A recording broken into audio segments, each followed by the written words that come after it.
Assalamualaikum Bu Bani. Waalaikumsalam warahmatullahi wabarakatuh. Gimana kabarnya? Alhamdulillah, seperti yang jenengan lihat, baik, sangat luar biasa. Kalau di SRB kan tambah luar biasa. Di sini Bu, kami berdua dapat tugas untuk mewawancarai Ibu selaku sebagai pimpinan untuk pengambilan keputusan. Tidak apa-apa ya Bu ya? Tidak apa-apa, mungkin silakan. Apabila nanti hasil wawancara kami untuk dipublikasikan, Bu Bani gimana Bu ya? Tidak apa-apa, mungkin saya persilakan. Selama itu untuk kebaikan tidak ada masalah. Alhamdulillah. Oke, langsung saja ya Bu ya. Ya. Selama ini bagaimana Bu Bani dapat mengidentifikasi kasus-kasus yang merupakan dilema etika atau rujukan moral? Bagaimana cara saya mengidentifikasi itu tentunya tidak lepas dari apa yang terjadi di sekeliling kita. Nah, kebetulan kalau menurut saya di sini itu yang menjadi dilema etika itu setelah saya survei ke lapangan, baik di dalam kelas maupun di lingkungan sekolah, itu adanya orang tua yang mendampingi anaknya full di sekolahan. Itu yang saat ini yang bisa kami identifikasi, yang menurut kami itu merupakan salah satu dilema etika. Karena apa? Di satu sisi itu orang tua juga ada betulnya, karena sebagian di sini terutama anak-anak yang kelas kecil itu kan mereka masih membutuhkan pendampingan secara khusus atau pendampingan merapat, sehingga masih sangat dibutuhkan adanya keberadaan pendamping. Dalam hal ini mungkin kedua orang tuanya atau salah satu orang tua atau mungkin wali dari orang tua itu yang harus benar-benar berada di sekolahan. Mereka memang harus seperti itu, akan tetapi saat ini yang menjadi dilema di sini itu keberadaan atau posisi orang tua saat menunggui anaknya. Beradaan Teridentifikasi itu, ya. Mereka harus menunggu, kan selama ini tuh ada orang tua yang menunggui anaknya itu sampai di teras, bahkan mereka ingin tahu apa anak saya di dalam itu ngapain aja. Nah, kalau dari beberapa orang tua itu seperti itu, dalam arti menunggui anaknya di depan atau di teras, itu pasti mereka ada waktunya untuk saling mengobrol. Nah, itu kan menjadikan pembelajaran mungkin tidak kondusif. Dan anak kalau melihat orang tuanya ada di luar, mungkin konsentrasinya juga pecah gitu loh. Nah, itu menurut kami mengganggu, tapi mereka juga ada betulnya karena ingin mendampingi anaknya. Seperti itu, mungkin teridentifikasi saat ini ya itu. Nah, selama ini bagaimana Bu Penny menjalankan pengambilan keputusan di sekolah, terutama untuk kasus-kasus di mana ada dua kepentingan yang sama-sama benar atau sama-sama mengandung nilai kebajikan? Kalau itu gini ya Bu ya, karena itu yang langsung berhubungan kan guru, kemudian murid dan orang tua. Nah, guru di sini kan otomatis merasa wah ini kok ditungguin di teras mungkin mengganggu pembelajaran. Nah, itu saya sebagai pimpinan di sini kan harus istilahnya dari semua pihak ini harus ada koordinasi. Harus ada koordinasi atau mungkin sharing komunikasi untuk kita ajak musyawarah antara kepala sekolah, kemudian guru, orang tua, atau bahkan mungkin kita bisa melibatkan komite seperti itu. Dengan sharing sama musyawarah. Ya, kita ajak sharing, kita ajak koordinasi bersama, bermusyawarah bersama, terus kita nanti kita mintai keterangan dari masing-masing yang bersangkutan itu tadi atau pihak terkait mungkin komite nanti bisa ikut membantu. Pertanyaan selanjutnya Bu, langkah-langkah atau prosedur seperti apa yang bisa Ibu lakukan selama ini? Ya seperti yang saya sampaikan tadi ya Bu, dalam hari ini hal ini saya tidak bisa langsung istilahnya memindahkan orang tua tanpa adanya koordinasi terlebih dahulu. Nah maka dari itu tetap kita ajak komunikasi, karena kalau tidak ada koordinasi, tidak ada komunikasi mungkin bisa terjadi salah paham. Barangkali orang tua merasa saya ingin menunggu anaknya kok diusir, nanti kan barangkali ada yang berpendapat seperti itu. Maka dari itu ya tadi dengan adanya kita ajak komunikasi, kita sharing komunikasi, kita mintai pendapatnya, argumennya gimana, dan baru nanti kita cari solusi bersama. Mungkin orang tuanya itu ingin tahu pembelajarannya, mungkin diterapkan di rumah, mungkin melihatnya kan itu bisa itu. juga dengan parenting yang memang kami terapkan di guru-guru di sini lah. Itu salah satunya wadah untuk komunikasi antara guru dengan wali murid atau orang tua. Nah itu berarti langkah-langkahnya yang tadi adanya koordinasi, kemudian nanti adanya sharing dengan orang tua, nanti pasti ada titik temunya gitu. Nah kemudian Bu, hal-hal apa saja yang selama ini yang menurut Bu Penny efektif dalam pengambilan keputusan pada kasus dilema etika tersebut Bu? Koordinasi. Koordinasi dari semua pihak yang terkait atau bahkan mungkin dari pihak-pihak tertentu, barangkali nanti kita bisa sharing bersama dengan komite, walaupun komite kan tidak terlibat secara langsung, tapi tidak ada salahnya kita ajak untuk koordinasi. Dengan koordinasi dengan semua pihak ya Bu. Selain itu dengan komite ya, pihak terkait ataupun pihak lain yang mungkin bisa kita minta untuk masukan. Terus selanjutnya Bu, hal-hal apa saja yang selama ini merupakan tantangan dalam pengambilan keputusan dalam kasus dilema etika yang Ibu pernah alami? Nah, di sini tantangan yang paling utama itu gini ya, kaitannya dengan kita harus memberikan pengertian ke wali murid, kita juga harus menyediakan sarana dan prasarana agar supaya mereka bisa berada di tempat yang lebih baik dalam arti tidak mengganggu. Nah, tantangan kami di sini itu adalah terbatasnya sarana dan prasarana. Karena di SLB Lasem ini kan sekolah kecil yang hanya seluas 450 meter persegi. Nah, itu kan menjadikan tantangan bagi kami bagaimana cara memposisikan atau menempatkan wali murid di suatu tempat yang layak untuk dan baik untuk bisa menunggui anak-anaknya. Makanya sarpas tadi terbatasnya sarpas. Gazebo yang sudah kita alihkan menjadi pojok baca, kemudian lahan kosong lain pun sudah tidak ada. Berarti tantangannya itu sarana dan prasarana ya Bu. Karena memang sarana dan prasarana itu dari pusat ya Bu. Jadi mau gimana lagi gitu.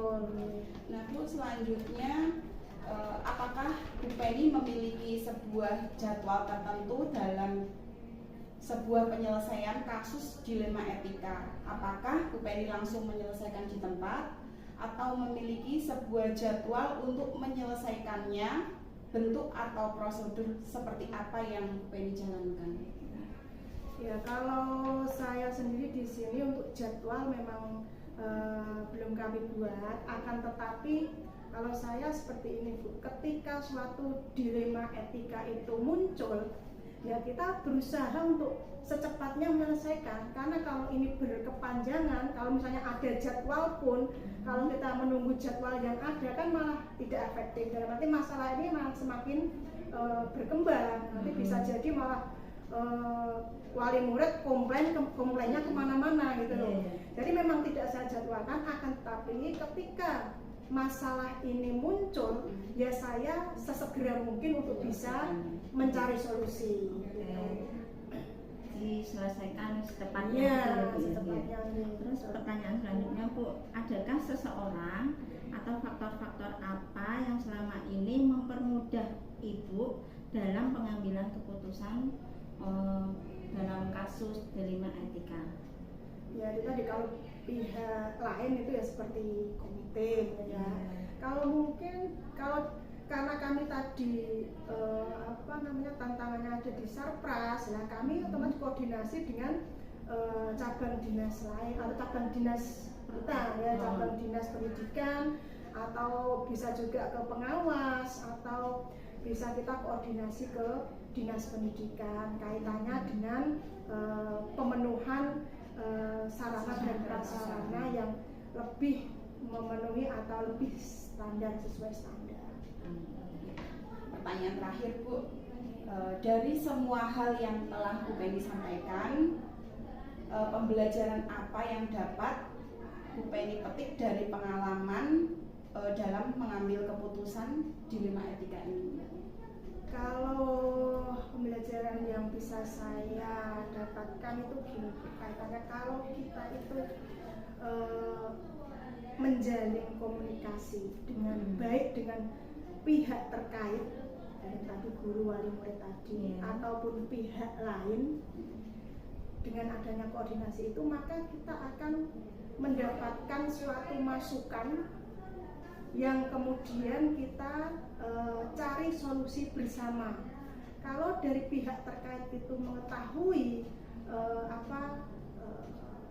pendapat dari masing-masing pihak ini, kan otomatis dalam mencari solusi kita atas sepengetahuan kita bersama, dan kita setujui bersama agar supaya ke depan bisa kita laksanakan keputusan itu dengan baik, dalam arti ya di sini tidak ada yang merasa dirugikan. Nah, itu yang penting. Baik tadi dari orang tua juga, oh iya ya ternyata kalau saya posisi saya di sini malah mengganggu. Nah, jadi pembelajaran itu membuat tiap orang ini tadi menyadari dan bisa menerima dan bisa menjalankan keputusan itu penuh tanggung jawab. Tidak ada pihak yang dirugikan. Jadi kesimpulannya menjalin komunikasi dan koordinasi itu agar keputusan yang kita ambil dapat bermanfaat bagi semuanya dan tidak merugikan pihak manapun gitu. Betul, semuanya bisa mengerti, bisa memahami, saling mengerti, saling memahami, dan tidak ada satu yang dirugikan. Baik Bu Penny, terima kasih atas waktunya. Sama-sama. Terima kasih atas jawaban-jawabannya. Dan saya rasa jawaban dari Bu Penny itu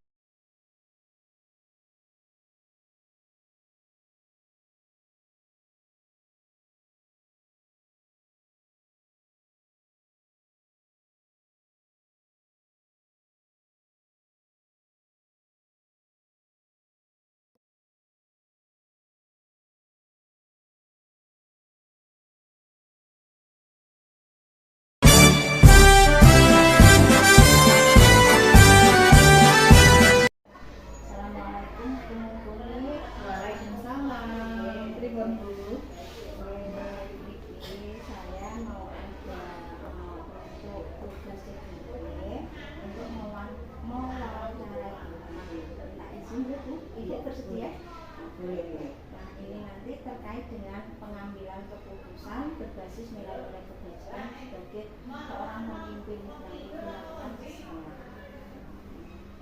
Sebelumnya Bu, bila nanti hasil wawancara ini saya publikasikan, dengan bersedia boleh silakan. Langsung saja ya Bu ya. Yang pertama, selama ini bagaimana Ibu dapat mengidentifikasi kasus-kasus yang merupakan dilema etika atau kejujuran moral yang ada di sekolah Ibu? Mengidentifikasikannya ya. Iya. Ini dengan mengedepankan rasa keadilan, melawan rasa kasihan terhadap guru yang mempunyai kepentingan untuk menunggu putranya yang sedang sakit. Oh, rasa keadilannya? Iya. Ya. Kemudian, tapi kan yang sakit kan putranya, bukan gurunya. Jadinya dia masih mempunyai kewajibannya untuk menyelesaikan kewajibannya di sekolah. Nah, itu kan jadi suatu dilema gitu. Untuk rasa kasihan itu memberi dengan ada rasa kasihan juga ada rasa tanggung jawabnya. Jadi kedua-duanya itu sangat penting ya, sangat penting dilihat dari dua sisi. Dari sisi gurunya, dia itu sangat wajib untuk merawat putranya, apalagi ini putranya di rumah sakit ya. Kemudian di sisi lain ya kewajibannya di sekolah itu juga suatu kewajiban yang nggak bisa ditinggalkan. Karena itu kan kebijakan tertentu. Pertanyaan selanjutnya Bu, selama ini bagaimana Ibu menjalankan pengambilan keputusan di sekolah Ibu, terutama untuk kasus-kasus yang ada dua kepentingan yang sama-sama benar atau sama-sama mengambil nilai kebajikan? Tentu saja dengan musyawarah ya. Dalam kasus ini, satu contoh kasus itu tadi ketika putra dari guru kami itu sakit di rumah sakit. Nah, itu kita rapatkan, musyawarahkan dengan guru nanti yang mengganti guru yang bersangkutan, kemudian gimana caranya, apakah guru yang bersangkutan hanya mengirim tugas atau gimana, nanti kita musyawarahkan. Iya, kita koordinasikan dengan guru-guru lain. Ya Bu, langkah-langkah atau prosedur seperti apa yang Ibu lakukan selama ini? Langkah-langkahnya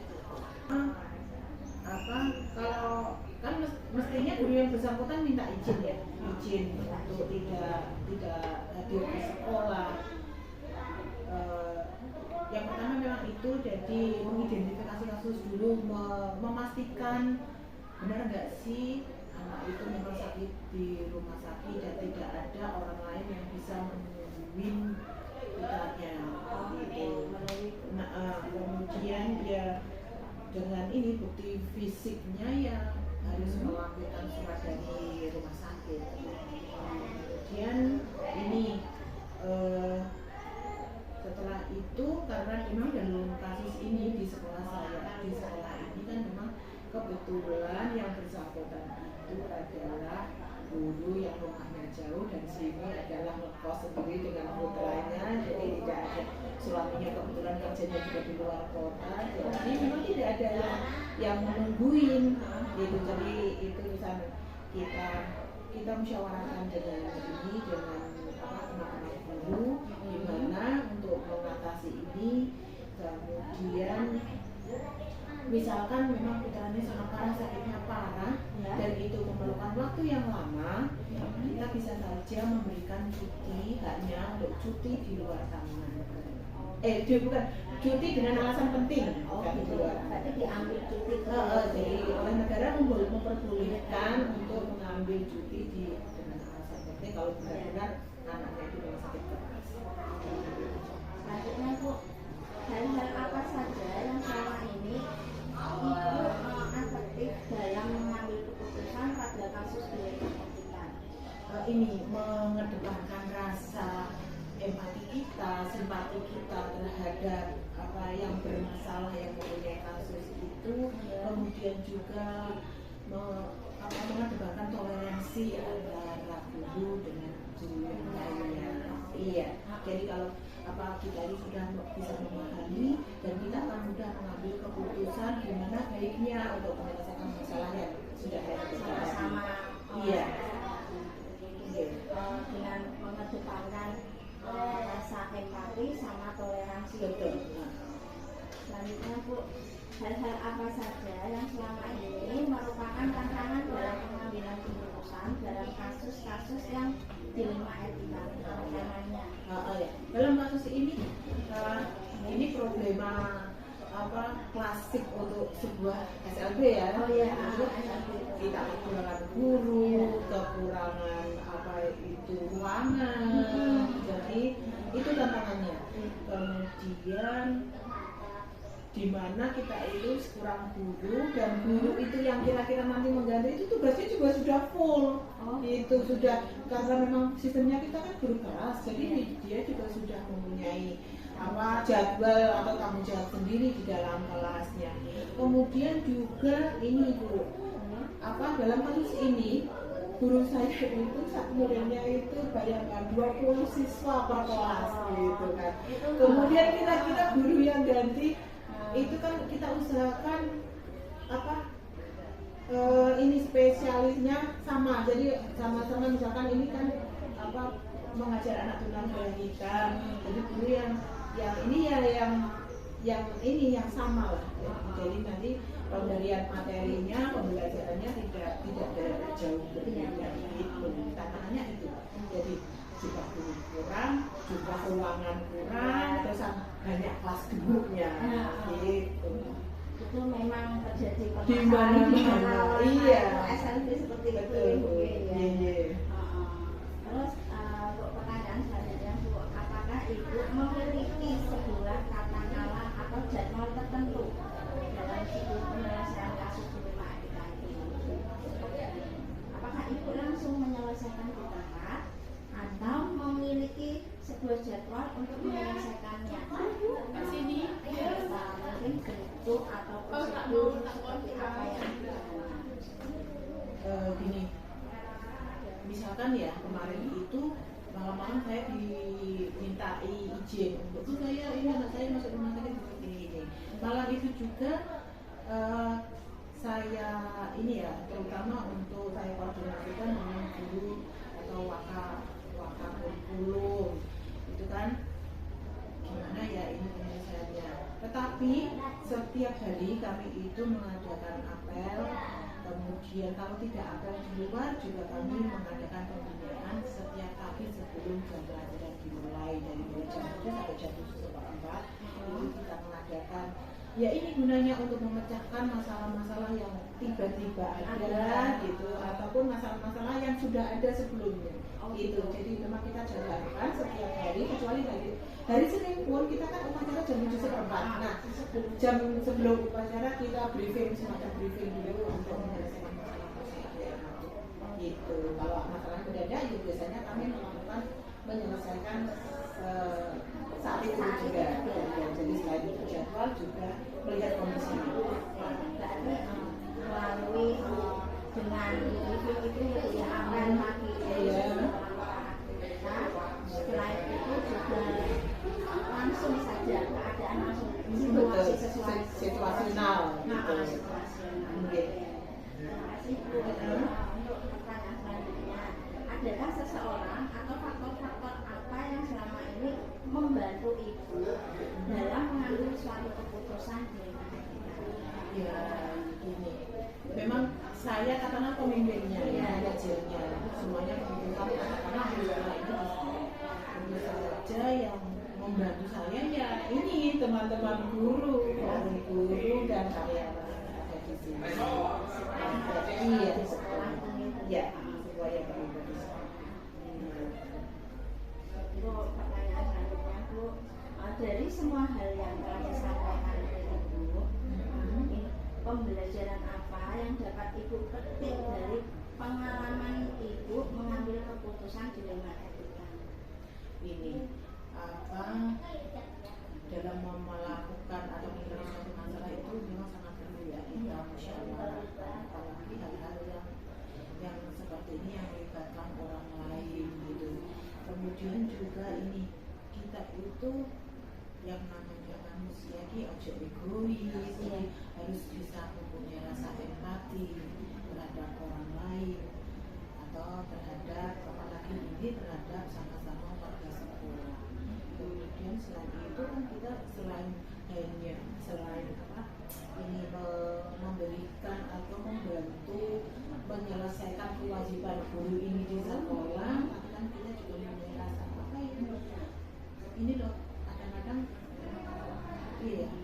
membantu secara mungkin ala kadarnya lah gitu. Jadi sosial kita juga perlu di kedepankan, dimunculkan gitu.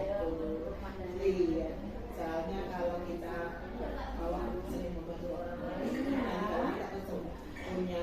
keputusan pasti Pasti iya kembali kita pada kita betul sendiri, ya. betul. Kemudian juga ini tadi kan apa kalau menungguin anaknya sekolah di rumah sakit kewajibannya tidak diselesaikan itu kan ini ya apa jadi namanya juga tidak taat gitu kan. Nah, jadi untuk mentaati peraturan itu sangat penting dan tentu saja kita itu harus apalagi sebagai seorang pemimpin itu juga harus memikirkan gimana bisa dua-duanya jalan gitu anak cepat sembuh karena keberadaan ibunya di sekolah juga tidak kata gitu. Keputusannya harus tepat gitu ya, Iya, harus bertanggung jawab. iya, apalagi itu kalau apa kata anak sakit keras itu kan ini penting banget jadi untuk kecepatan kesembuhan gitu. Terima kasih ya Bu ya, Ya. atas waktunya, atas pengalaman Ibu, dan saya dapat Mempraktekkan atau apa ya? ya Pada ilmu, itu, ada ilmu. bukan ilmu lah ini hanya sharing pengalaman untuk mencapai masalah yang gitu sama-sama Ibu. Terima kasih Ya, Bu. sukses ya. Waalaikumsalam.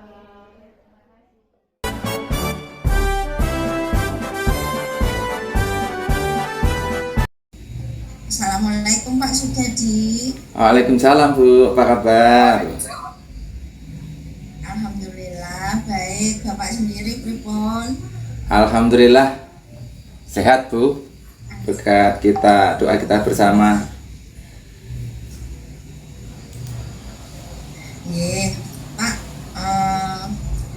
Di sini saya ingin bertanya-tanya mewawancarai Bapak tentang pengalaman Bapak sebagai kepala sekolah nggih Pak nggih. Nggih, gimana? Terutama dalam mengambil keputusan dilema etika.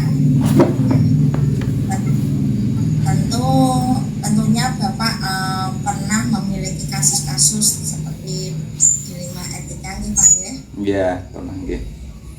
Ya.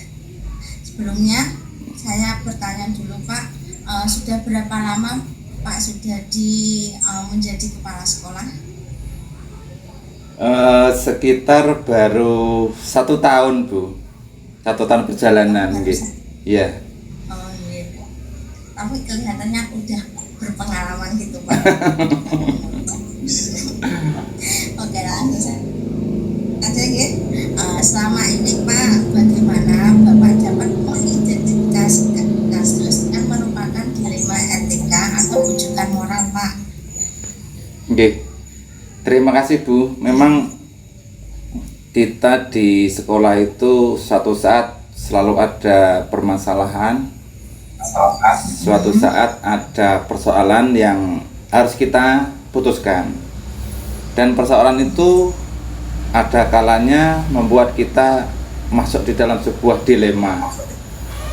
Artinya dilema ini maksud saya kita memutuskan di antara dua pilihan yang sama-sama betul, sama-sama mengandung nilai kebenaran, dan sama-sama mempunyai sebuah kelebihan yang ketika kita pilih salah satu itu ada semacam kita masuk di dalam area yang sulit untuk memutuskan.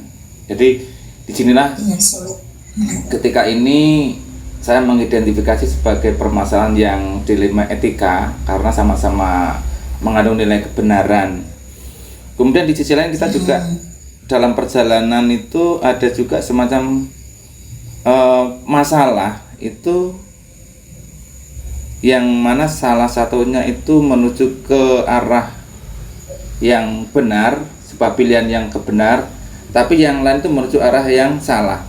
Tetapi pilihan yang salah ini sudah terbiasa terjadi. Nah di sini saya mengidentifikasikan berarti masalah itu ada dua. Permasalahan itu benar dengan benar, kemudian benar melawan kita memilih harus salah satu benar dan salah. Dan yang benar dan salah inilah yang masuk dalam kategori rujukan moral. Begitu. Uh, iya, berarti sudah mengidentifikasi dulu nih Pak nggih kasusnya yang benar sama benar itu berarti dilema etika dengan benar dan salah rujukan moral. Itu nih Pak nggih. Iya. Oke. Selanjutnya Pak, selama ini bagaimana Bapak menjalankan pengambilan keputusan di sekolah Bapak, terutama untuk kasus-kasus di mana ada dua kepentingan yang sama-sama benar dan sama-sama mengandung nilai kebajikan. Berarti ini termasuk dilema etika nih Pak nggih? Iya, betul nggih. Tuh begini Pak. Memang kan sebuah permasalahan yang sulit memang untuk memutuskan atau membuat sebuah keputusan. Makanya di sini kita harus melalui beberapa langkah dan tahapan yang mana sebelum melakukan beberapa tahapan itu kan kita perlu berbicara dengan berbagai elemen yang ada Bu ya. Jadi kita tentunya bekerja di sana tidak sendiri. Kita mengamati dulu, mengidentifikasi masalah, berbagai macam kelebihan dan kekurangan masing-masing pihak. Sesudah kita secara pribadi membuat semacam ada kesimpulan, baru kita meminta masukan dari teman-teman sejawat, teman-teman rekan guru. Kemudian kalau masalah itu masih berhubungan dengan nanti hasilnya berimbas kepada wali murid, tentu kita kan harus berbicara dengan wali murid bagaimana persoalan ini seharusnya selesai, sehingga nanti ketika keputusan itu sudah dibuat itu sudah meminimalisir gejolak Bu. Jadi ketika tahapan-tahapan itu berbagai pihak sudah kita ajak berbicara, insya Allah karena keputusan itu merupakan sebuah sudah merupakan sebuah musyawarah dan masukan-masukan dari berbagai unsur, itu insya Allah nanti keperpihakan kepada murid dan kebenaran yang universal itu bisa kita pertanggungjawabkan, begitu. Oh gitu nih Pak ya. Oh, berarti dimusyawarahkan dulu ya, nanti kalau sudah niku baru disampaikan pada wali murid gitu kalau ada menyangkut pautnya sama murid gitu ya Pak ya. Iya betul. Oke. Terus selanjutnya Pak, langkah-langkah atau prosedur seperti apa yang Bapak lakukan selama ini? Langkah-langkah yang pertama saya lakukan itu kan satu, mengidentifikasi permasalahan. Kemudian jika permasalahan itu mengandung dilema etika, berarti kan kita harus melalui proses yang panjang Bu ya, karena memang merupakan sebuah pilihan yang benar dan benar. Tapi masalah itu ketika sudah terdeteksi sebagai masalah yang bukan moral itu saya rasa tidak perlu penanganan yang panjang, karena kan kita sudah tahu bahwa salah dan benar perlu kita pilih yang benar. Walaupun persoalan dan kebiasaan itu sudah terjadi, tapi kita harus berani merubahnya gitu. Iya. Dan ketika tadi kita bertemu dengan yang dilema etika, tentunya kan kita bermusyawarah dulu seperti yang saya sampaikan di awal tadi, ada beberapa elemen-elemen yang perlu kita ajak untuk mempertimbangkan nanti bagaimana hasil keputusan kita buat, begitu. Itu nih Pak ya. Berarti yang pertama itu mengidentifikasi dulu permasalahannya. Terus yang kedua dengan termasuk dilema etika atau rujukan moral. Kalau dilema etika, kalau dilema etika itu melalui proses yang panjang. Iya. Kalau lebih sulit. Iya, rujukan moral, iya itu lebih sulit. Jadi melalui rujukan harus melalui proses yang panjang gitu nih Pak. Untuk pertanyaan keempat Pak, hal-hal apa saja yang selama ini Bapak efektif dalam mengambil keputusan pada kasus dilema etika? Hal-hal efektif yang saya temukan itu begini, kita kan dihadapkan pada dua pilihan ya, pilihan benar-benar. Kadang-kadang itu ada hal yang tidak terduga itu muncul Bu. di sebuah ide kreatif yang sama sekali tidak pernah terpikir kita itu malah menjadi sebuah solusi. Jadi di sini kita perlu berbicara dengan berbagai macam elemen ya. Kadang-kadang di satu pihak itu yang sebelumnya tidak pernah kita perhitungkan untuk peran, kadang-kadang malah ketika diajak bicara mengemukakan sebuah usulan itu kadang-kadang malah membuat sebuah usulan yang solutif. Iya, yang sebelumnya sama sekali tidak pernah kita pikirkan. Itu sering terjadi seperti itu. Iya, iya Pak, itu nikung ya, opsi trilema itu ya Pak ya. Trilema nggih. Ya, terduga itu kita pikirkan solusinya malah kita mendapat solusinya. Solutif sekali itu ya Pak. Oke, selanjutnya Pak, hal-hal apa saja yang selama ini merupakan tantangan Bapak dalam mengambil keputusan dalam kasus dilema etika yang Bapak pernah temui? Sebuah tantangan itu kalau saya berasal malah dari diri saya sendiri, Bu. Loh, gitu Pak? Iya, artinya ketika kita sudah mengajak berbicara dengan berbagai macam elemen ya, di hati kita secara pribadi itu kadang-kadang itu masih belum rela untuk memutuskan. Artinya begini, misalnya kan satu sisi permasalahan itu kan punya kelebihan, Bu ya. Kemudian di sisi lain yang satu itu juga punya kelebihan dan kekurangan. Nah, kadang-kadang kita itu di antara kelebihan dan kekurangan itu kan mereka saling isi ya, dan berguna semua untuk kepentingan kita. Kadang-kadang kan ketika kita harus memilih itu ada rasa seumpama dua-duanya kita bisa ajak bersama kan lebih enak begitu loh. Jadi sebuah tantangan dari diri kita sendiri untuk melepaskan yang satu yang juga kita anggap benar itu yang selama ini masih dominan di saya, Bu, malahan. Seperti itu. Oh, gitu ya Pak? Iya. Jadi masih ada keraguan gitu Pak? Kalau itu dengan berarti masih ada keraguan-keraguan. Kalau memutuskan ini kan jenengan merasa sulit gitu. Iya. Berarti kan tantangannya dari diri sendiri gitu ya Pak? Iya, iya. Tapi ya begini, Bu, walaupun kita masih merasa sulit kan karena ada masukan-masukan dari berbagai pihak dan proses yang sudah kita jalankan ya. Kita kan ada 3 prinsip, ada 9 cara menguji sebelum kita memutuskan itu kan. Kan saya kan juga sedikit ada mengenai paradigma dilema etika ya, Bu ya. Itu kan kita juga sebagai acuan. Kemudian yang terakhir adalah uji konsep pengambilan dan pengujian sebuah keputusan. Itu kan prosesnya panjang. Ketika itu sudah kita lalui kan ya sudah mantap lah untuk membuat sebuah keputusan, Bu. Cuman dari hati yang masih kecil tuh ada semacam itu, Bu. Begitu maksudnya. Oh gitu. Iya, Berarti sudah melalui proses 439 itu iya, 439 tapi masih ada gula di hati. Walaupun kecil ya. Walaupun kecil masih ada. Iya. Cuma kecil aja. Kecil, Bu, iya. Ya Pak, selanjutnya Pak, apakah Bapak memiliki sebuah tata cara atau jadwal tertentu dalam menyelesaikan sebuah kasus dilema etika?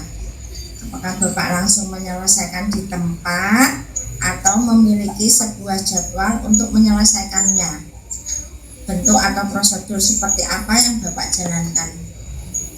Untuk penyelesaian kasus atau masalah itu yang sudah saya lakukan itu tergantung tingkat kerumitan kasus, Bu. Tingkat kerumitan kasus, kemudian kasus itu apakah memang harus segera selesai? Apakah kasus itu segera selesai karena ada jadwal yang memang harus kita laksanakan pada waktu itu? Jadi ketika memang suatu ada permasalahan dan besok harus kita selesaikan karena proses kedinasan yang berjalan itu kan memang harus kita selesaikan di hari itu juga. Segera diselesaikan. Iya, tetapi kalau proses itu sifatnya umum dan perlu pertimbangan-pertimbangan yang lebih matang, makanya kita harus melibatkan berbagai macam pihak untuk berbicara bagaimana bagusnya, unsur negatif positifnya, dan pertimbangan-pertimbangan yang lain. Jadi mengalir saja Bu. Jadi kalau misalnya masalah itu tidak harus segera diselesaikan, yang mengalir, proses kita jalan, baru nanti kita bisa memutuskan sehingga keputusan itu lebih bisa berpihak kepada semua pihak yang nanti terlibat di dalamnya. Berarti bersifat relatif gitu Relatif, Pak, Bu, ya, iya. tergantung tingkat Permasalahannya Oke. apa? ada tergantung masalahnya apa, dan pada ada situasi yang sulit atau tidak, ya mudah atau tidaknya penyelesaiannya gitu ya Pak. Iya, iya. Oke, selanjutnya Pak, adakah seseorang atau faktor-faktor apa saja yang selama ini untuk mempermudah Bapak dalam mengambil suatu pekan dilema etika? Kalau faktor lain di luar diri saya sendiri atau orang yang mempermudah Bu ya dalam pengambilan keputusan yang dilema etika itu, saya lebih apa Bu, lebih sering dibantu oleh teman-teman dalam satu sekolahan. Karena kami di dalam satu sekolahan itu ada semacam kedekatan emosional, merupakan satu keluarga Bu. Jadi ketika kita mengajak berembuk, bermusyawarah tentang sebuah masalah itu, mereka merespon dengan baik, saling memberi masukan. Jadi itu merupakan kedua setelah diri saya kalau saya menganggap. Jadi sebelum masalah itu keluar itu saya dengan teman-teman itu membahasnya dengan efektif dan masing-masing mempunyai masukan, dan itu sangat membantu bagi saya. Itu yang utama Bu selama ini. Berarti dengan teman-teman dalam satu sekolah, Satu sekolah, iya, yang betul. membantu Bapak. Untuk pertanyaan terakhir Pak, ini dari semua hal yang telah disampaikan Bapak tadi, pembelajaran apa yang Bapak ambil di pengalaman Bapak dalam mengambil keputusan di dilema etika? Nggih, terima kasih. Sebuah keputusan itu memang ada yang merasa diuntungkan Bu. Rata-rata yang sudah saya alami itu ada yang merasa tidak terakomodir kepentingannya. Jadi semua keputusan yang kita buat itu pasti menghasilkan sebuah risiko. Itu pasti Bu. Jarang sekali keputusan yang ada hubungannya dengan dilema etika kemudian semuanya bisa langsung menerima dengan lapang, itu jarang sekali. Pasti ada satu pihak yang merasa kurang beruntung. Nah, tugas saya di sini adalah bagaimana cara agar keputusan yang saya buat ini diterima oleh kedua-duanya dengan meminimalisir rasa ketidakadilan. Nah, dari berbagai macam keputusan dan permasalahan yang sering kita hadapi itu, kita semakin tahu bagaimana sih seharusnya saya bertindak supaya menghasilkan sebuah keputusan yang bagus. Kalau ada hubungannya dengan siswa, ya nanti bisa ada keberpihakan kepada siswa. Kemudian benar menurut umum secara universal Bu. Kemudian yang terakhir adalah bahwa keputusan yang kita putuskan itu memang bisa kita pertanggungjawabkan. Yeah. Jadi dari pengalaman-pengalaman itulah proses-proses memang harus kita jalankan agar hasil yang kita peroleh nanti meminimalisir gejolak, atau paling tidak itu pihak yang merasa tidak beruntung itu tidak terlalu gejolak begitu. Betul. Jadi proses harus kita jalankan. Meminimalisir. Berarti semua keputusan itu pasti ada yang gejolak itu ya Pak. Betul, ya. iya. Pasti ada yang merasa iya. dirugi. Betul. Untuk itu Bapak Untuk itu Bapak pasti memutuskan untuk keputusan yang agar semua bisa diterima oleh semua pihak. Ini, Pak, iya, ya. Selain itu juga berpihak pada murid. Terus tadi Bapak juga menyampaikan bahwa itu berdasarkan pada nilai-nilai universal ya Pak ya. Iya, betul. Selain itu juga yang diambil keputusan itu bertanggung jawab gitu. Oke Bapak, terima kasih atas waktunya, atas pengalaman Bapak dalam mengambil keputusan. Banyak sekali yang saya dapatkan dari Bapak. Terima kasih. Mudah-mudahan apa yang saya sampaikan bisa menjadi, paling tidak menjadi referensi Ibu nanti ketika Ibu memutuskan sebuah permasalahan yang mengandung dilema. Karena yang namanya dilema itu memang sebuah pilihan sulit yang harus kita putuskan juga. Iya, matur nuwun ya Pak ya. Nggih, Bu, terima kasih atas. Assalamualaikum warahmatullahi wabarakatuh. Waalaikumsalam warahmatullahi wabarakatuh.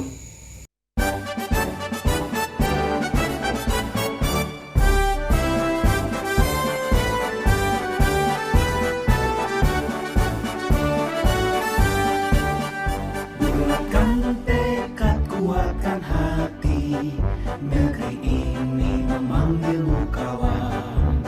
Belajar bergerak berbagi untuk negeri, guru penggerak majukan pendidikan. Guru penggerak menghamba pada murid, kreatif rancang pembelajaran. Hargai potensi, tingkatkan prestasi, lahirkan profil pelajar Pancasila. Belajar bergerak berbagi untuk negeri, kita menjalin kolaborasi.